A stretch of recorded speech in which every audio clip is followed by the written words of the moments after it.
Yo, greetings to all our listeners around the world.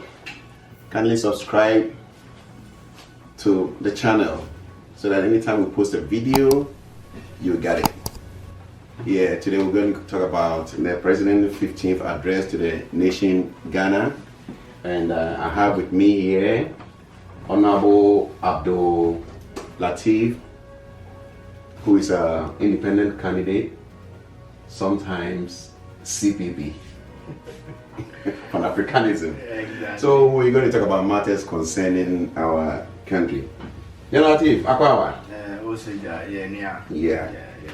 And then we come to talk about President Nana Akufo-Addo's 15th address to the nation. Actually, when we put politics aside, we can say with authority there, the way he's handling issue, he's really helping me being a concerned person. I think the president of Ghana is really doing an amazing job, and we have to give him credit for that. So first, based on his presentation, he tapped on so many things. He talked about education, our borders. He talked about free electricity and water, food. Electoral Commission exercise was successful. And I will just ask you, say, in the presentation to the nation, what is your take? Maybe if you want to start with education or whichever one, so that our viewers would know, they will really understand. I'll start with the opening of the borders, because the borders, as we all know, is one of the major concerns among Ghanaians, especially those of us in diaspora or those of us in foreign lands. Most people, as we speak, are stuck because of the closure of the airport. So, as he indicated, that all things being equal, based on their own feasibility studies, it's most likely the airport may be open from September 1st. And I would say the address came to confirm the so-called hearsay that there was a possibility of the airport being open, or the opening from of the airport. From Akufo-Addo, and I think Kofi-Addo.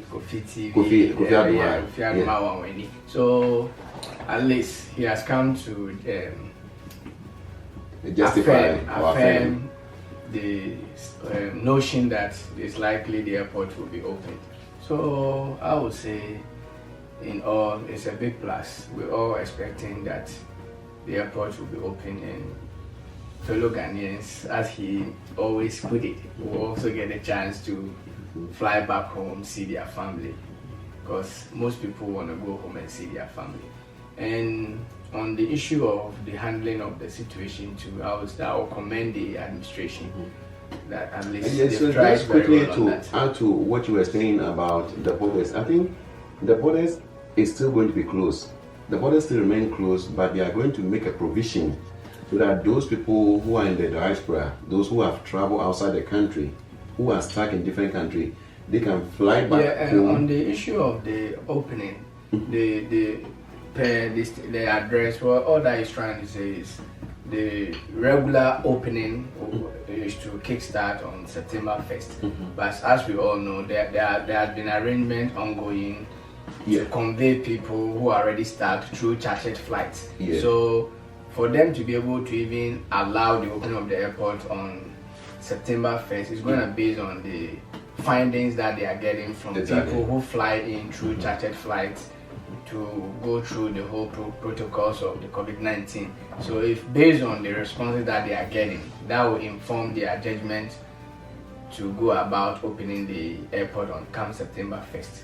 So from what he's saying, it's likely if we are not getting positive information or positive feedback or outcome based on the number of people who are trooping in, we might not open. But the tendency or likelihood of opening is more or way higher than not opening. We all know that most people, or most states rather, or most countries that quickly rush in opening their airports or opening the economy also ended up recording more cases. Yeah. So I would say delaying it, like we are in the extra time era, Yeah. 19 minutes thereabout, Yeah. it's Yeah. a strategic move. Yeah, and I think to Commend the support, president, also yeah. to support to what you are saying.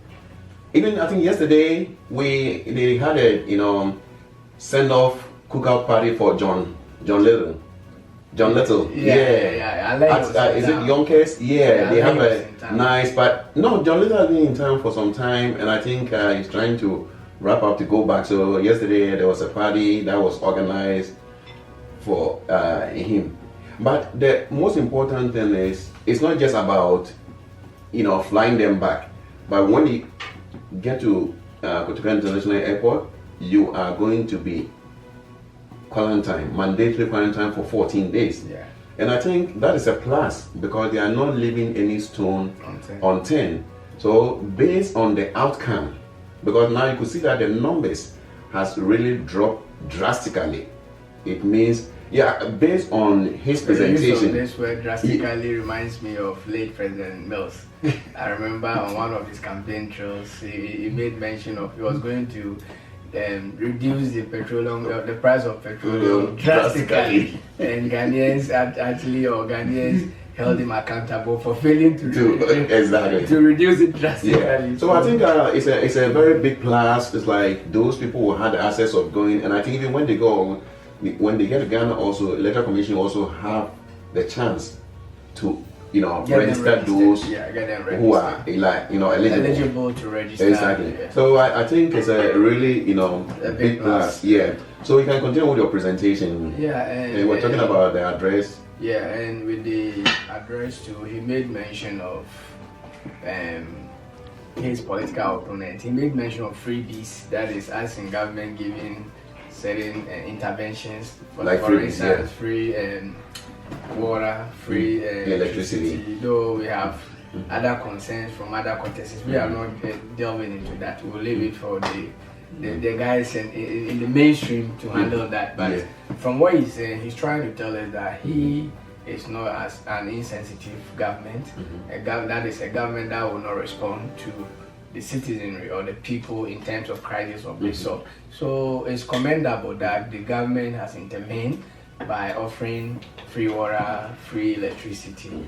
It's a big plus for what the government is doing, because in as much as we are blaming the government for not attending to certain things, the very few ones that the government is also doing, we need to commend the government. That is the beauty of democracy. We can't be one-sided. Exactly. So we commend the government or the sitting administration for that. Yeah. I think I really support your argument. It's not about just thinking from the political point of view, but being a leader.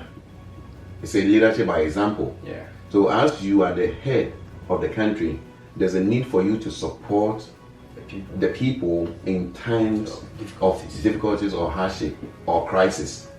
Like over here, what goes on here. Yeah. When this COVID-19 came, the federal government previously was giving each and everyone who filed for unemployment, which is called FPUC, that Federal Pandemic Unemployment Compensation. Everyone was getting $600. Then, based on state by state, also the state will also give you some extra support. Yeah. And when it ended in July 31st, they can renew it to December 31st.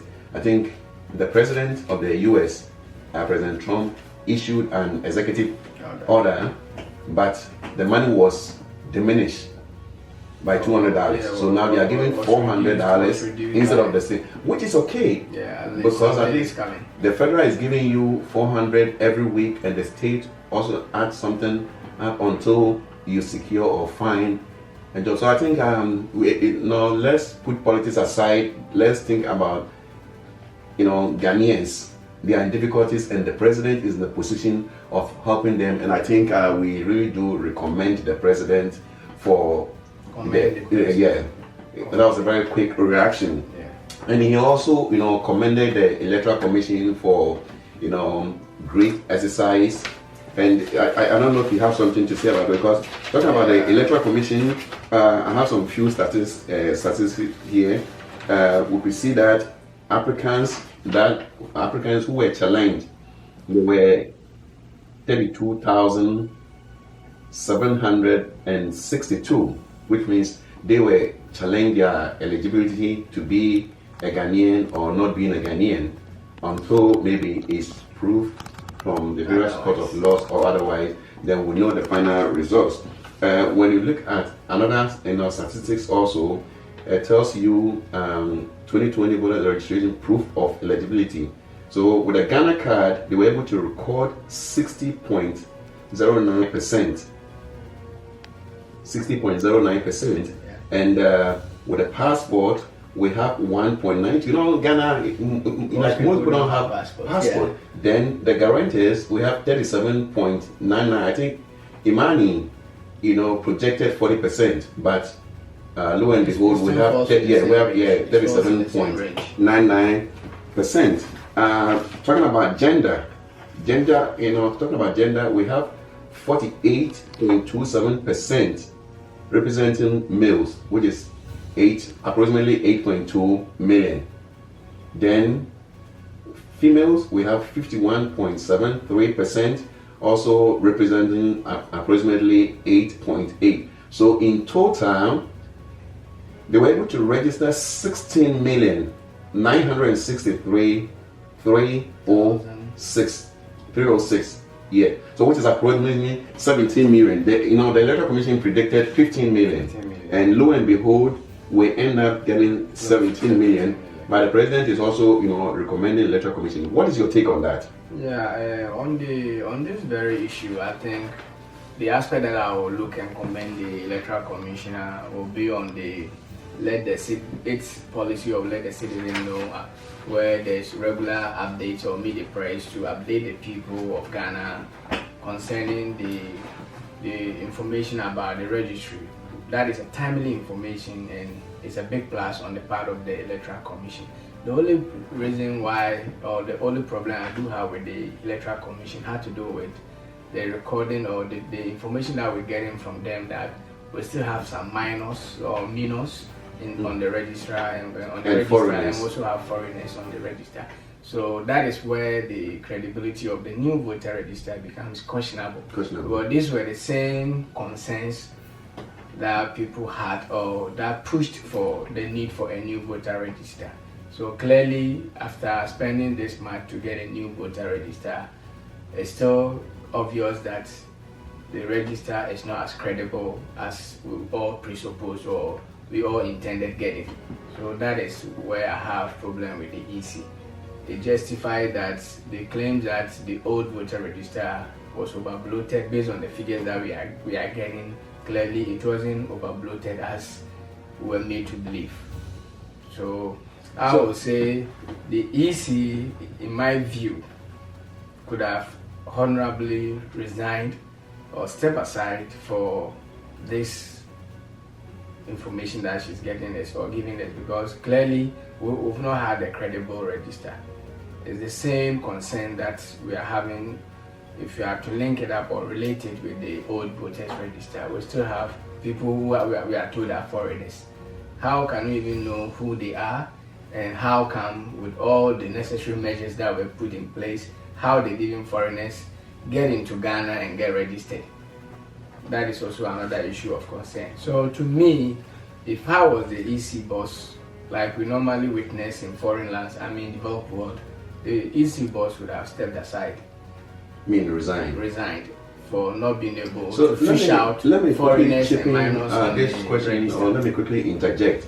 So, what are the causes? What are some of the causes? Because if fully trusted mechanism were put in place, do you believe in the challenge system that talking about you going to like registration to register and someone will come and tell you, no, you are not a Ghanaian? In the first place, how do you prove that someone is not a Ghanaian? If you're telling me they're underage, how do you determine underage?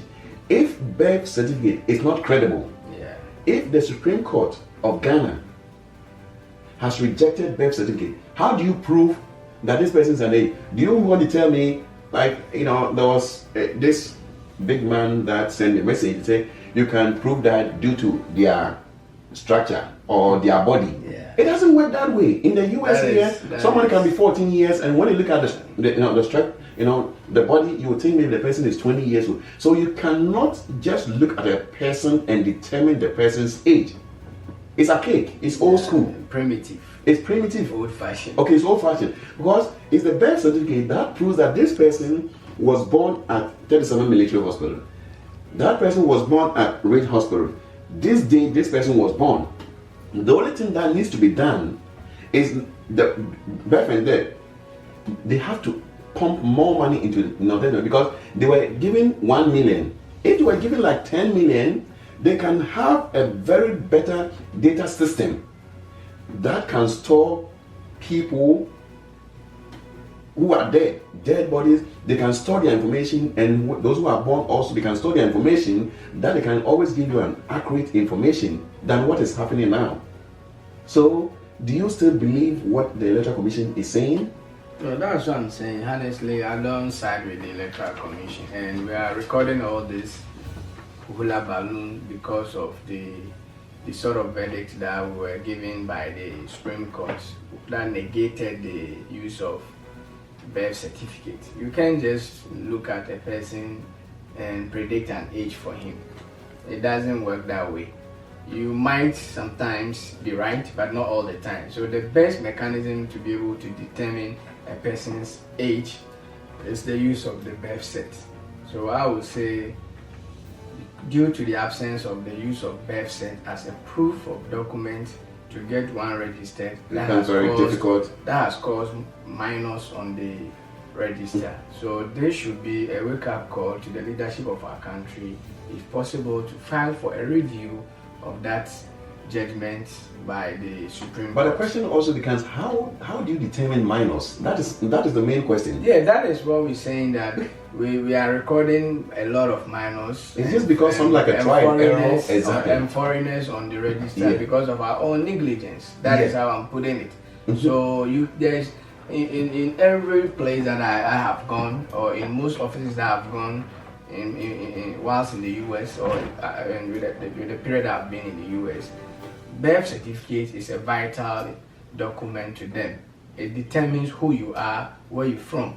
Exactly. For those who even want to migrate their immigration status to naturalize, that document is required to know, or you were born in Ghana, you were born in Nigeria, you were born in Senegal, or you were born in Puerto Rico or Dominican Republic. So there's on no account would there be even an issue, or would there be a judgment questioning the use of birth certificate. But we know how the winner takes all attitude of our politicians, be it NDC or MPP that is in power. When they get up, they want to do something, they make sure they get it done, even if it's not going to be in the interest of the masses. That is why, like the interest of the country. The interest of the country. So we are appealing to our leaders, if possible, to look back and have a review of that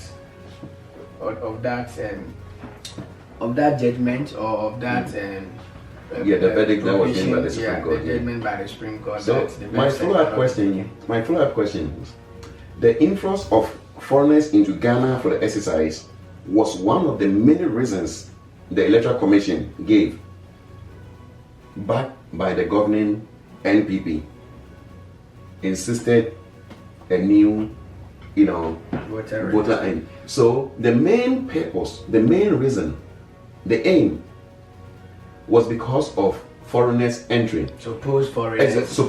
And people are also talking about even during the time of registration there were foreigners in. So my question becomes, what is the importance of the security personnel that were sent to those borders to prevent the influx of foreigners into Ghana? So that doesn't mean that the borders were closed, but people were able to infiltrate. Then what is their purpose of being there? Honestly, it's like the borders were closed on paper, but on reality, the borders were not closed. The president keep addressing us that the borders were closed, but what from the sort of videos that we've seen on social media, where it's alleged that in Banda or so, some people from Cote d'Ivoire, which is Ivory Coast, were brought in by some of the political heads to get them registered. So the question is, how did they get into the country if the borders were really closed? Yes. So to me, it would have been better if those military officers or security forces at the various checkpoints, particularly the very areas that there was revelation that people managed to maneuver or get into the country despite the borders were closed, those security officers need to be punished severely to serve as a deterrent for others not to engage in doing similar things. But like we keep saying, till we start enforcing the laws of our country, we will never have it the way we want, meaning things will never go the way we want it. It's like we claim we want to develop, but we are not enforcing the laws that will help us develop. That is why people just get up and do what they want. So my follow-up question is, talking about the Banda issue, that talking about the Basin, Yeah. do you think it's a political propaganda by the NDC or by the NPP just to cast a smear on the other? Yeah, you know, this issue, from the video that I saw, as stated by Honorable Asiedun Ketia. Yes, because he's accusing NPP, he's accusing and NPP is also accusing NDC. Yeah. So where lies the truth? Where lies the truth? That's the one. That's the $1 million question. Where lies the truth? This is why we keep saying we might have our political differences in issues of this sort. We need to prioritize the welfare or the national interest supreme or ahead of our personal or peculiar interest. It doesn't speak well of us when we joke over issues of national interest. To me, the heads of various political parties have to learn to behave. It doesn't speak well of us when you see videos on social media that has to do with heads of political parties fighting, insulting each other with claims and counterclaims that this accusation that so and so has done this, so and so has done that. I think Ghana is of age. We are 60 plus. We should know what we are doing. It's like we are still not awake. We need to be awake and get the right thing done. That's what I'm saying. So my follow-up question, I think I read something about Professor Jampo. So, he's a political scientist. Professor Jampo says, the compilation of the new voters register was needless exercise, especially this an election year. Even though the EC has succeeded in compiling, to buttress his point on OKFM, he says all political parties agreed not to conduct any major activity in an election year. That was 2012 when they went to the Supreme Court. And all the political parties, the EC and all stakeholders, they had a round table meeting and they all agreed and signed that during an election year, they are not going to do any new register, simply because during 2012 they were creating new constituencies and they were doing this, they were creating new constituencies and stuff. So it ended up that there was that kind of hula baloo, there was back and forth, there was kind of chaos, during the election year.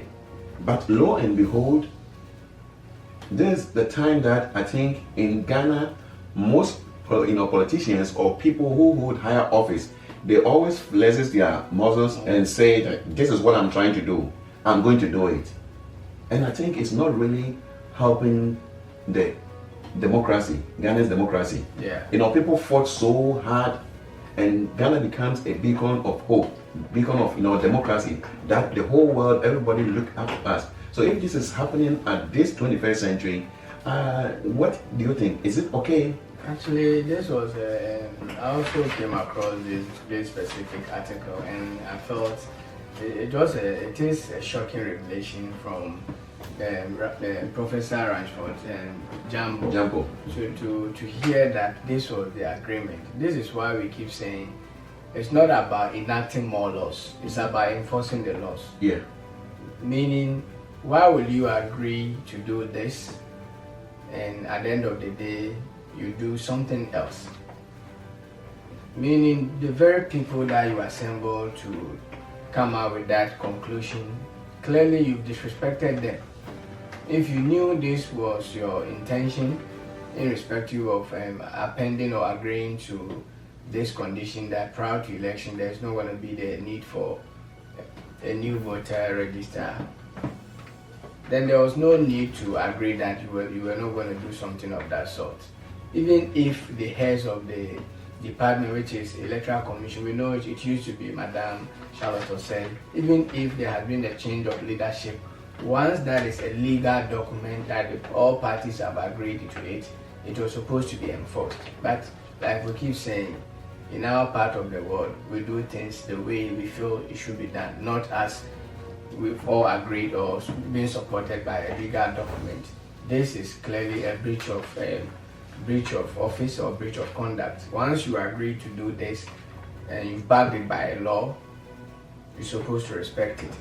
So this should be a wake-up call to our leaders. When people begin to realize even the very laws that you yourself came up with, you don't respect them, how do you even enforce or instill discipline in the citizenry? Because once you are not disciplined, you can also enforce or compel the other person or the people to be disciplined. This is not the right thing. We need to do something about that.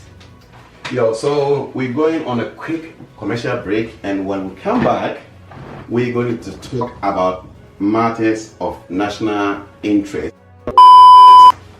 Enuanom eye adofo a omo eso emu ewo dwumadi a yedi C&D Cosmetics.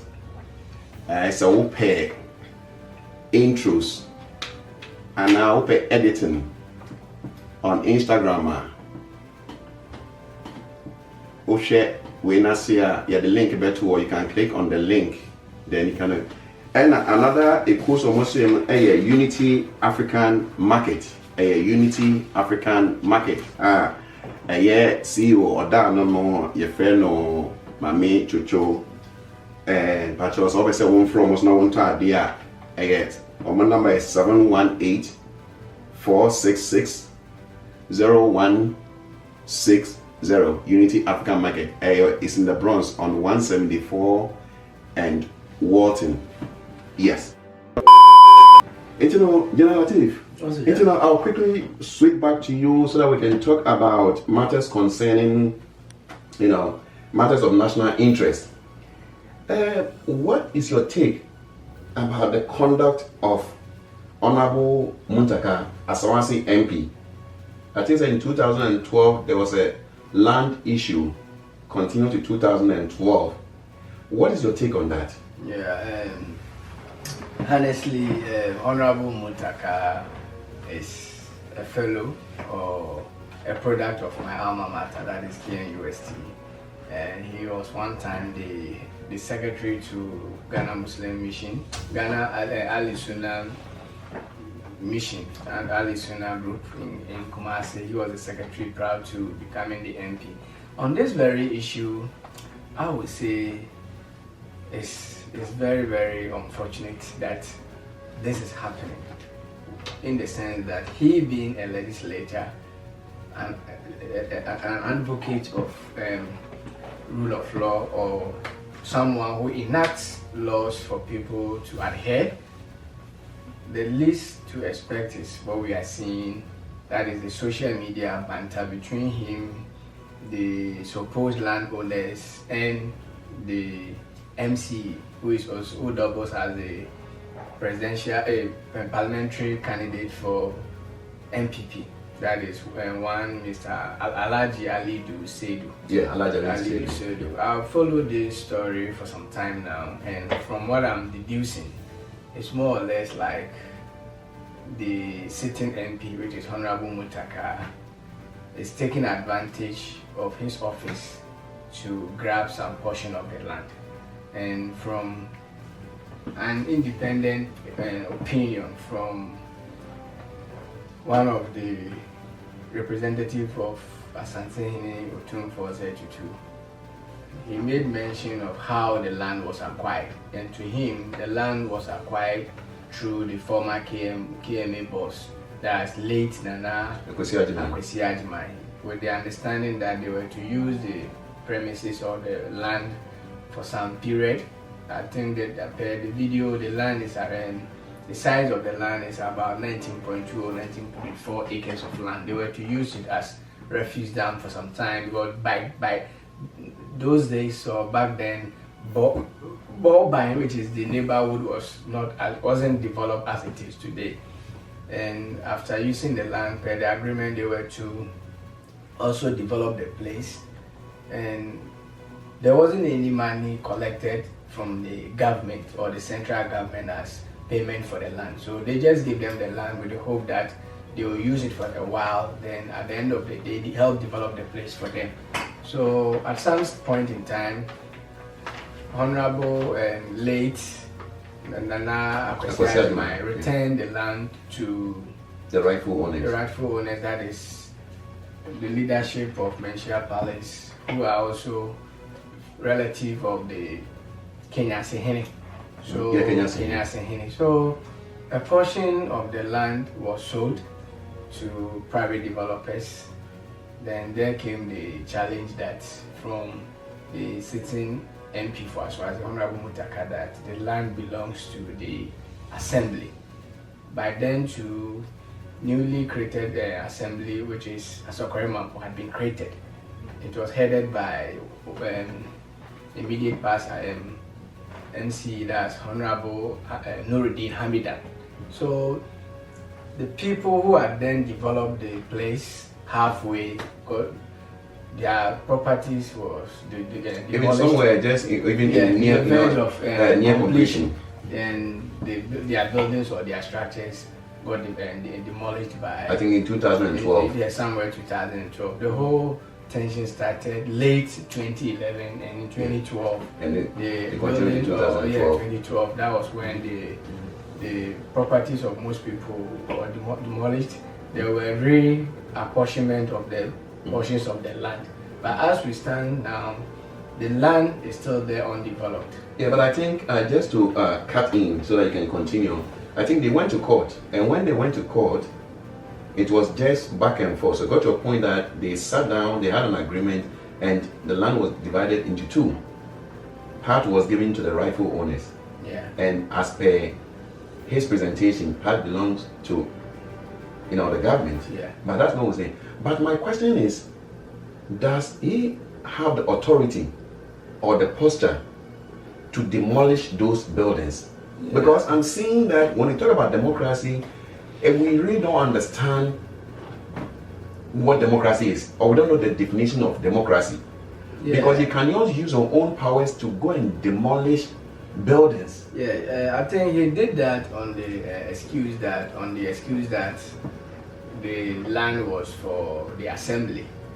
But like you said, due process was supposed to have been followed, so that the parties involved will not feel to have been abused, yes, or maltreated because they don't have say in government. So what I would say is our leaders most often abuse the powers invested in them as leaders. That was how, in this case, it ended up to be. Under normal circumstance, they were supposed to settle the issue amicably. Those that had already built and it was near completion, I don't think it was proper to even demolish their structures. We all know how costly it is to put up a structure. That was very unfortunate. As it stands now, all that we are appealing is the tension between them is so high that it can escalate to something else. And as a legislature who is supposed to know much about law and its implication, he has to exercise restraint in order not to contradict himself. Because as we speak now, currently, we're not trying to put party politics into it, but currently his government, that is NDC, is not in power. And for that matter, the government of the day has a major say into what is happening. But at the end of the day, all that we are looking at is us being told that the land was set aside to be used as hospital facility, or for hospital to be built on it. That is going to benefit all the people and even their neighbors around the vicinity. So the issue has to be addressed amicably. If not, it will result into something that we all don't wish to see. Yeah. So just to interject, I had a communication with someone back at home in Ghana, and he's going to, give me, classical information about this issue. My question is, did he went through the rightful channel or the process to go to court for the court to give you the authority, the powers, the audacity in order for you to demolish? Because one thing I see in Ghana, it's not really there. I think somewhere in Adenta also, there was a time that like a group of people just went there with a bulldozer and started pulling down structures. And the recent one about the Nigerian High Commissioner. Exactly. It normally happens but in the US here, trust me, it doesn't happen here in the US. Everything is well structured to the point that every little thing, even if you want to sell this water, you have to get a permit in order for you to do it. The system are so robust that it's very difficult for you to penetrate. So I think our leadership or our various MPs, they should come down and remember that it was the people who elected them into powers. So once they are in that top positions, they are to serve the same people. Yeah. You see, now you could see that NDC is complaining, but when NDC was also in power, they were also abusing their office. Or powers. Talking about Abraka, you know how Abraka used to flex his muscles and stuff, right? Yeah, and even Honorable Muntaka, exactly. There was a time that some MPs were slapping maids and truck drivers, Akufo-Addo, they were doing all this. Now that they came into opposition, now they're trying to be like they are angels. They are angels. We all high learned people, they know. That's what Professor Jampo said. And I always quote Professor Jampo because I see him as a person of vision, with integrity. He said almost 70% or 80% of Ghanaians are not well informed. So anything that comes out, they just grab it. They just grab it and they just move on. And that brings me to my follow-up question. Are you ready? Yeah, I'm ready. I am. Yeah. Our listeners, once again, with me here is General Abdul Latif, who is Pan-Africanism. He always go by the truth. He's not affiliated to any political party. He just wants to be a truthful person and just tell the truth. And that's what we expect from our leaders. Be truthful. So, General Latif, there was an incident that happens yesterday in Parliament about the gossip word that people are using, papano, which I believe as lawmakers, they were supposed to condemn whatever is going on in social media, because the purpose of social media is to educate people. It's to inform people. It's not to destroy. It's not to sabotage. But there's a point that a certain member of parliament and also a minister goes to the floor and uses this word to accuse his opponent. What is your take? If you can wrap it up, as we're wrapping up our story. On this very issue, I've also seen series of video related to that. That's a social media fight or banter between Mzbel, that's Mzbel, a musician, and Tracy Boache.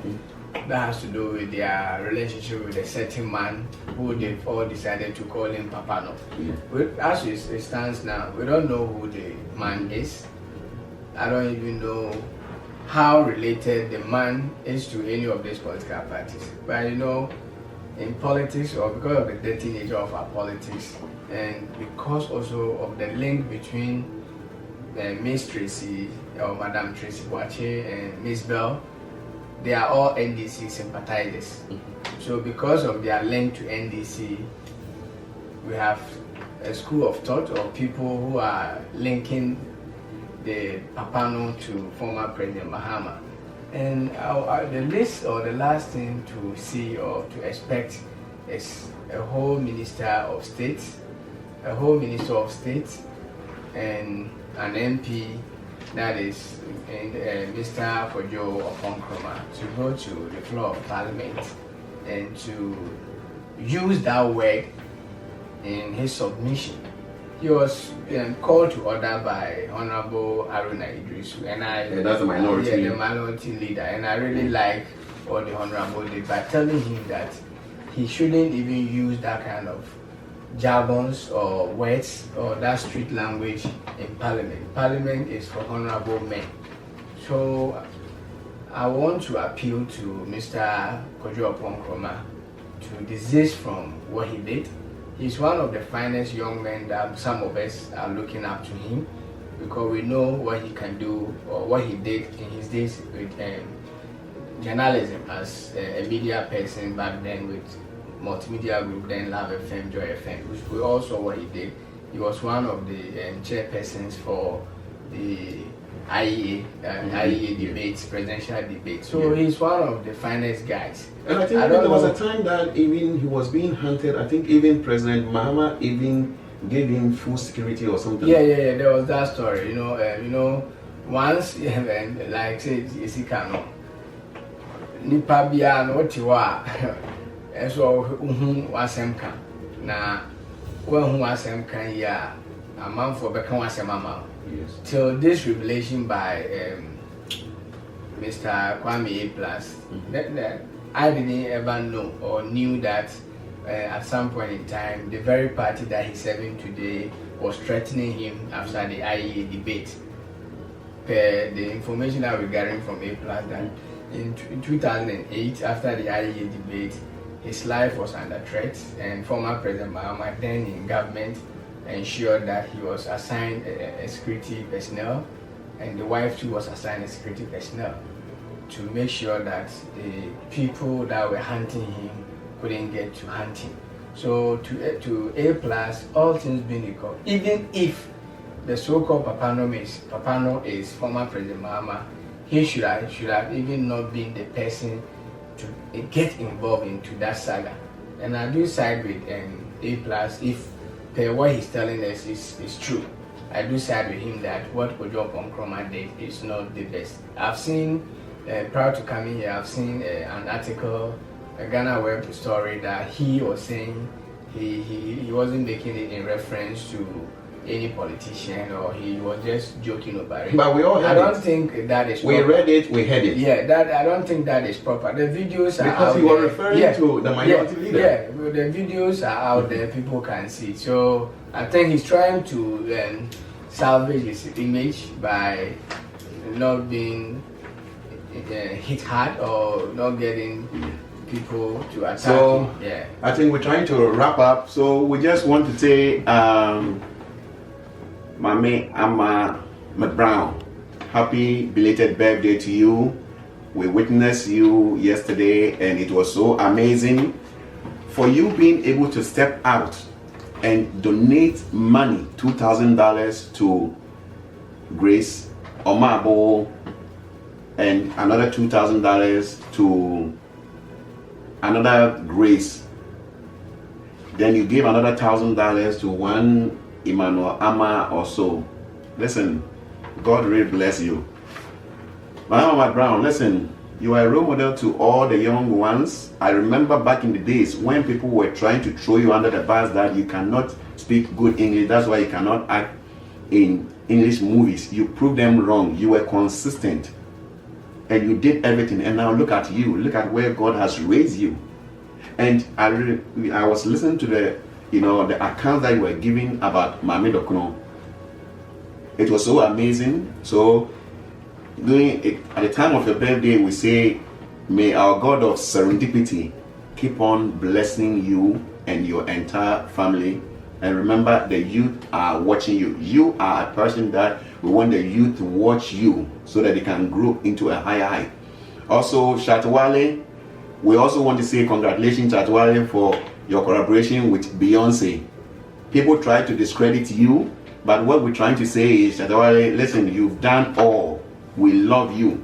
When people are watching movies and people are jumping from planes, they don't know where they're jumping from, but we believe it. So if you have a collaboration with Beyonce, we can see the video Listen, whether they like it or not, it's true. We are watching you. Millions of people are watching you, and you are making Ghana great, and we are very proud of you. And the youth also, remember, don't follow any politician, okay? Use your common sense. Election is not about fight. I'm switching back to my combatant so that he will wrap it up.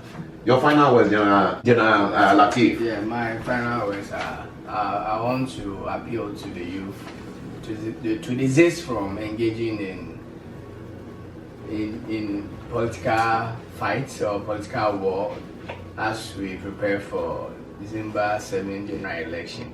Election is not supposed to be matters of war. All that you want to do is, once you get to December 7th, you get your card, walk to the polling station, cast your votes, or then you walk away in peace. You can monitor anything that you want to monitor, either on TV or by any of the social media platforms. We don't want any loss of life as a result of elections. That is what I have to say. Yeah. General Latif, Yeah. it was great seeing you and meeting you, and that was a very great and wonderful submission. Thank you so I'm much. always proud of you. Keep the good work up. What you're doing, just keep doing. Don't sway to the left or to the right. Always be truthful. Thank The youth are watching you. We love our youth so much that we want our youth to emulate us, to see the type of people that we are, so that we can raise them to become better citizens of Ghana, so that they will become head of the country. Yeah. Once again, thank you for coming. Thank you too. And we'll definitely meet again on another day and talk about issues and matters concerning our country, Ghana. Thank you so much. Thank you.